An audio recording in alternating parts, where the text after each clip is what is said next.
Since you asked, I think I was around 12 when it happened. I never forgot it till the day I died, and unfortunately, I still remember.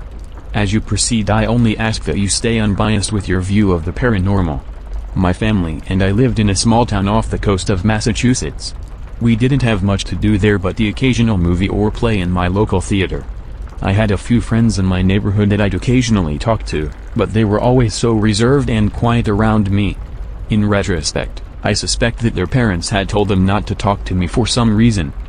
So I ended up spending a good portion of my time alone, playing by myself, or the street dogs, or with the occasional action figure I'd get for my birthday.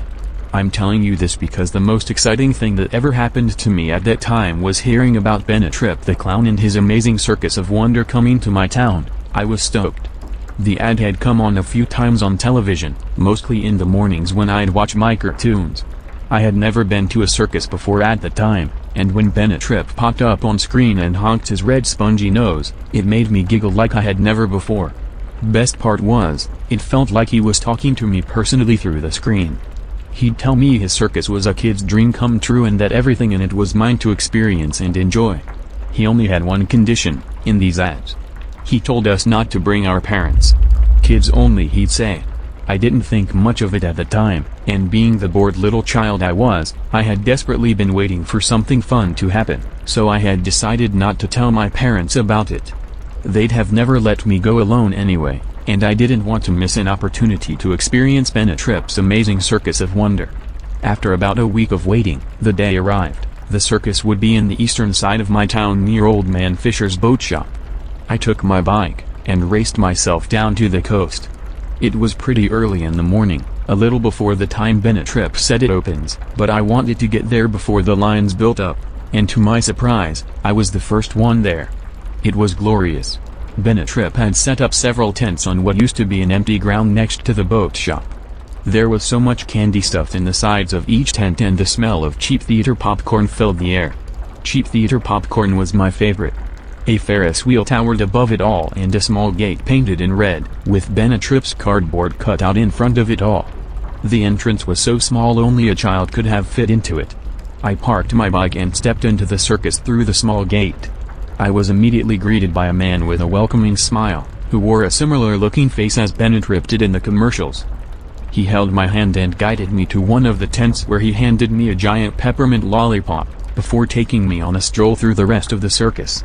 He told me I was the first one to visit his circus and that he was glad I was there. He said he had been waiting for me ever since I had seen him through the television.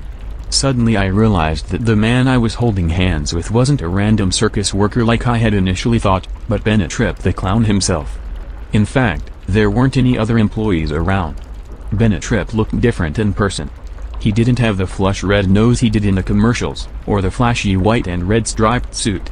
Instead he had a worn-out old green suit with patches of orange covering up some of the obvious tears it had endured throughout the years.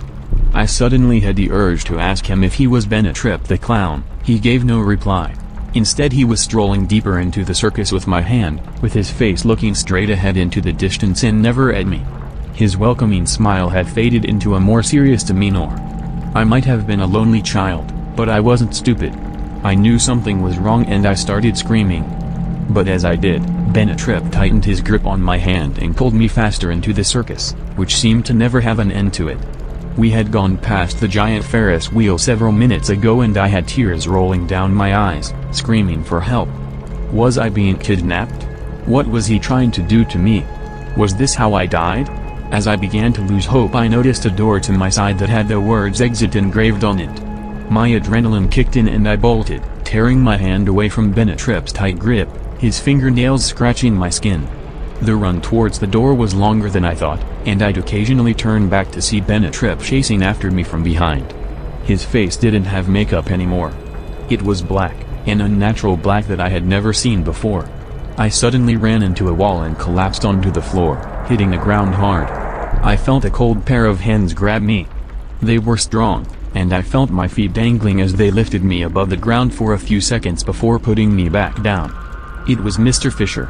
He had a worried look on his face and asked me what I was doing in his property. I told him I was there for the circus but that a clown had tried to kidnap me. Suddenly, his face turned pale. In fact, it had started to look like a fatter Benetrip. I was in shock and I quickly got on my bike and headed home. I found my parents at home, at the dining table having breakfast.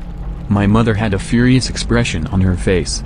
She asked me where I had gone off to so early in the morning and told me that Mr. Fisher had called her.